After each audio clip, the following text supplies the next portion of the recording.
I remember the sound before anything else. Not her voice. Not the crack of my heart breaking. It was the sound of his voice. Soft, familiar, far too intimate, whispering her name through the faint static of a recorded voicemail. And that was how it began to end. It was a Tuesday. Ordinary, colorless, like any of the 20 years before it. The kind of day where the house feels too quiet, too lived in, and yet somehow hollow. I was cleaning out the garage, going through old boxes Sarah had asked me to sort for months. That's when I found it. A small black phone tucked away in a shoebox marked Christmas lights. I almost laughed at the label. But inside the box wasn't tinsel. It was the past. The phone was ancient, the kind with a cracked screen and a button keyboard. Curiosity, that cruel and dangerous thing, made me charge it. I didn't expect it to turn on. But it did. And when it did, everything I knew about my life burned to ashes in the span of 10 seconds. There was a voicemail. Dated August 12, 2006. It began with a chuckle, his chuckle, and then a voice I'd never heard before said, "You were amazing today, Sarah. I can still taste you." The world stopped. I must have listened to it 100 times. Each replay stabbing deeper. Every word unraveling the image of my wife, my marriage, my life. Sarah and I met in college. She had this wild laugh. The kind that filled the air and made you forget what you were sad about. I was quiet, measured, the man who believed love meant safety, routine, loyalty. She was my chaos, and I loved her for it. We married young, built a home, raised 2 kids. 20 years of birthdays, anniversaries, shared jokes, whispered goodnights. And all along she carried him. I didn't want to believe it. Maybe it was a prank, maybe a misunderstanding. But the voicemail had her name, her laugh, her voice in the background saying, "Stop, we shouldn't be doing this." It wasn't a misunderstanding. It was a confession caught in time. That night, she came home like always. Humming, keys jingling, the faint smell of vanilla perfume announcing her before she even stepped into the living room. "Hey love," she said. "You started dinner yet?" Her smile was soft, practiced. A smile I'd trusted for half my life. "I found something," I said, holding up the old phone. The color drained from her face like someone had pulled a plug. Her lips parted, but no words came out. Just silence. The kind that fills every corner of a room and strangles it. "Where did you?" she began. "In the garage. Christmas box." My voice was calm. "To come." "Who was he, Sarah?" She froze. Blinked. A single tear gathered at the corner of her eye but didn't fall. Then finally she whispered, "You don't want to know?"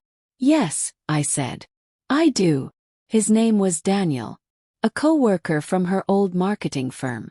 "It started," she said, "during a rough patch in our marriage. Around the time I was working double shifts and barely home. It was never supposed to mean anything," she said. "It just happened. And then it kept happening." I didn't shout. Didn't throw anything. Didn't call her names, though my blood screamed to. Instead I sat down and she told me everything, or at least what she chose to call everything. 2 decades. On and off. Secret trips. Hidden emails. Separate phone. All while I took her to dinners, celebrated anniversaries. Built a life on lies she smiled through. "How could you?" I finally asked, voice barely above a whisper. She wiped her tears, shaking her head. "I loved you, David. I still do. But he made me feel alive. And when it ended, I thought. It was behind me. Alive. That word cut deeper than the affair itself. 'Cause what did that make me? For 3 nights, I barely slept. Every time I closed my eyes, I saw the past twisted. Our wedding day, her smile at the altar, her hand clutching mine. All fake, all tainted. She tried to talk. Tried to explain, justify, apologize. But her voice was static now. Background noise to the storm inside me. Then, on the 4th night, I called him. The number was still saved on that old phone. I didn't plan to speak. I just wanted to hear him. To see if there was even an ounce of remorse in the man who'd helped ruin my life. He answered on the 2nd ring. "Sarah," he said. I didn't speak. He hesitated. "Hello." Hung up. And somehow, that silence said more than any words ever could. The next morning, Sarah found me packing a small suitcase. "David, please," she cried. "Don't do this. We can fix it. We've come so far." I turned to her. She looked desperate, mascara streaked, hair tangled. A woman terrified of the consequences she thought would never come. "I spent 20 years loving a ghost," I said. "You buried us long before I found that phone." "Don't say that," she whispered, clutching my arm. "Please don't throw us away." I looked at her hand. The same hand that once slid a ring onto my finger.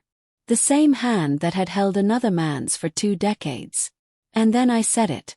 The 7 words that would be the last she ever heard from me.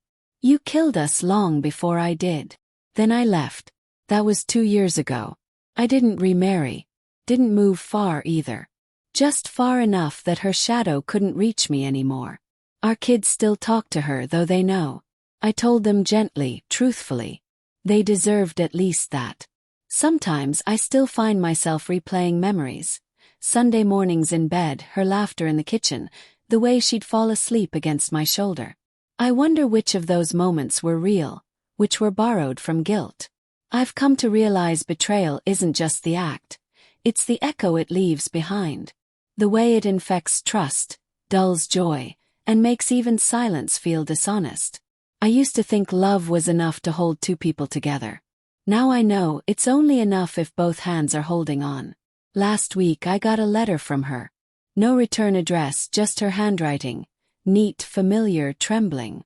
Inside was one line. "I think about that night every day."